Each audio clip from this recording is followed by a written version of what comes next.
Assalamualaikum warahmatullahi wabarakatuh. Perkenalkan, nama saya Anissa Hidayah. Saya berasal dari jurusan D4 Keperawatan tingkat 1. Di sini saya akan menyampaikan tentang kebutuhan dasar manusia berdasarkan teori Maslow dan berdasarkan teori Henderson. Kebutuhan dasar manusia menurut teori Maslow yang pertama adalah kebutuhan fisiologi, yaitu berupa kebutuhan sandang, pangan, dan papan. Selanjutnya yang kedua adalah menginginkan rasa aman, yaitu berupa keamanan harta maupun keamanan jiwa. Selanjutnya yang ketiga adalah menginginkan kasih sayang, menitik beratkan pada keinginan seseorang untuk memperoleh pengakuan atau penghormatan dari orang lain. Yang keempat adalah membutuhkan penghargaan, yaitu keinginan seseorang untuk memperoleh harga diri. Yang kelima adalah aktualisasi diri, yaitu keinginan untuk memperoleh pengakuan diri berupa menyadari potensinya, sehingga mengembangkan potensinya itu hingga mencapai puncak dari potensi yang ia miliki. Lalu kebutuhan dasar manusia berdasarkan teori Henderson. Yang pertama adalah bernapas, lalu makan dan minum, lalu eliminasi, lalu mobilisasi, lalu istirahat dan tidur, lalu berpakaian, lalu mempertahankan suhu tubuh yang normal, kebersihan tubuh, menghindari bahaya lingkungan dan cedera, berkomunikasi, lalu bekerja, lalu bermain, spiritual, dan terakhir adalah belajar. Selanjutnya adalah saya akan mereview ulang tentang film Florence Nightingale. Ilmu keperawatan saat ini akan terus berkembang seiring dengan perkembangan zaman. Florence Nightingale merupakan pelopor dunia keperawatan modern, sekaligus sebagai penulis dan sebagai ahli statistik. Beliau lahir pada tanggal 2 Mei 1820 dan meninggal pada tanggal 13 Agustus 1910 di umurnya yang ke-90 tahun. Ia dikenal dengan julukan bidadari berlampu atau The Lady with the Lamp. Julukan tersebut diberikan kepada beliau karena jasa-jasanya tanpa kenal takut terhadap mengumpulkan para korban-korban perang pada Perang Crimea di Semenanjung Crimea di Rusia. Florence Nightingale berasal dari keluarga bangsawan yang kaya raya. Ayahnya bernama William Nightingale yang merupakan saudagar tanah yang kaya raya di London. Meskipun beliau memiliki harta yang berlimpah, Florence tidak suka menghamburkan uangnya layaknya seorang anak saudagar kaya raya. Dia memiliki seorang saudara yang bernama Petenop yang memiliki sikap yang berlawanan sekali dengan Florence Nightingale ini. Saudaranya itu berperilaku layaknya seorang putri dari saudagar kaya raya yang cenderung menghambur-hamburkan uang dan bermalas-malasan. Pada tahun 1846, beliau mengunjungi Kaiserwerth, Jerman, dan untuk lebih mengenal rumah sakit modern pionir. Di sana, Florence Nightingale terpesona akan komitmen pada kepedulian yang dipraktikkan oleh biarawan kepada pasien.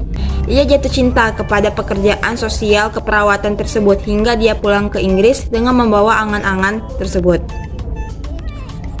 Pada tahun 1851, kala menginjak usia yang ke-31 tahun, beliau dilamar oleh Richard Molnes, merupakan seorang penyair, seorang ningrat. Namun lamaran beliau Florence Nightingale tolak karena beliau telah membulatkan tekadnya untuk mengabdikan diri ke dunia keperawatan.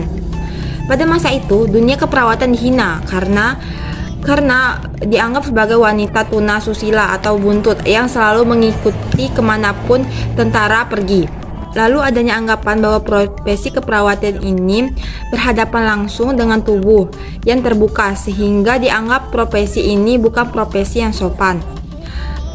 Lalu perawat di Inggris pada masa itu kebanyakan laki-laki. Lalu perawat pada masa itu juga lebih berfungsi atau banyak mengerjakan pekerjaan memasak. Pada saat itu ayahnya Florence Nightingale setuju bahwa Florence mengabdikan diri pada dunia kesehatan atau sebagai keperawatan. Namun beliau juga tidak menyetujui bahwa dia akan bekerja di rumah sakit yang menurutnya itu sangat menjijikan. Namun Florence Nightingale selalu tetap bersikeras untuk terjunkan hidup di dalam dunia keperawatan. Selama 4 bulan, ia belajar di Kaiserwerth, Jerman.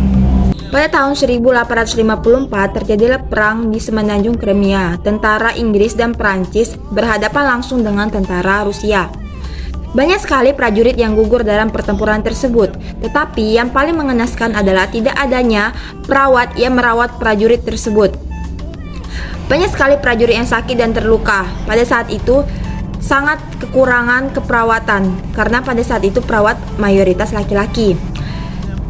Saat terkabar tentang kejadian tersebut, Florence Nightingale pun merasa bahwa saatnya dia turun tangan di dalam dunia keperawatan ini.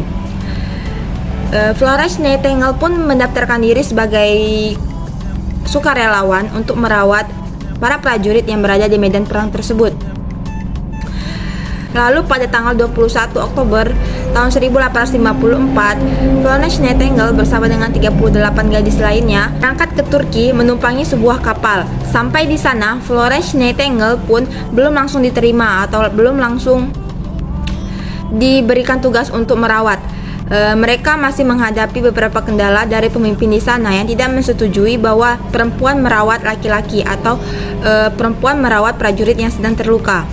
Namun, karena perjuangan dan bersikeras-kerasnya Florence Nightingale ini untuk merawat, pemimpin di sana pun menyetujui-nya. Beliau mengganti perban pada kala itu, memberikan obat-obatan pada pasien dan tepat waktu, lalu lantai rumah sakit pun dipel hingga bersih. Lalu meja kursi dibersihkan hingga rapi, baju-baju kotor dicuci dengan bantuan tenaga-tenaga kesehatan dan penduduk-penduduk di sekitar sana. Lalu, karena jasa-jasanya tersebut, Florence Nightingale pun berikan pengakuan atas pengorbanannya dalam perang Crimea tersebut. Konsep model keperawatan Florence Nightingale ini berfokus pada lingkungan yang beradaptasi dari konsep Murray dan Jenner yang mengatakan bahwa lingkungan dapat mencegah, menekan, dan mendorong suatu penyakit, kecelakaan, atau kematian yang merupakan kondisi eksternal dan mempunyai pengaruh yang berdampak kepada kehidupan dan perkembangan kesehatan suatu pasien. Florence Nightingale ini juga ada 5 hal dalam menjaga kesehatan. Yang pertama adalah udara segar, air bersih, saluran pembuangan yang efisien, kebersihan cahaya, dan ventilasi. Nightingale juga merasa bahwa perawat ini bukan hanya harus merawat, tapi juga harus menalarkan kesehatan berdasarkan kondisi yang dialami oleh pasien, serta ketekunan dan observasi terhadap lingkungan yang sedang dialaminya saat ini. Sekian, itu saja yang bisa saya sampaikan. Saya akhiri, wassalamualaikum warahmatullahi wabarakatuh.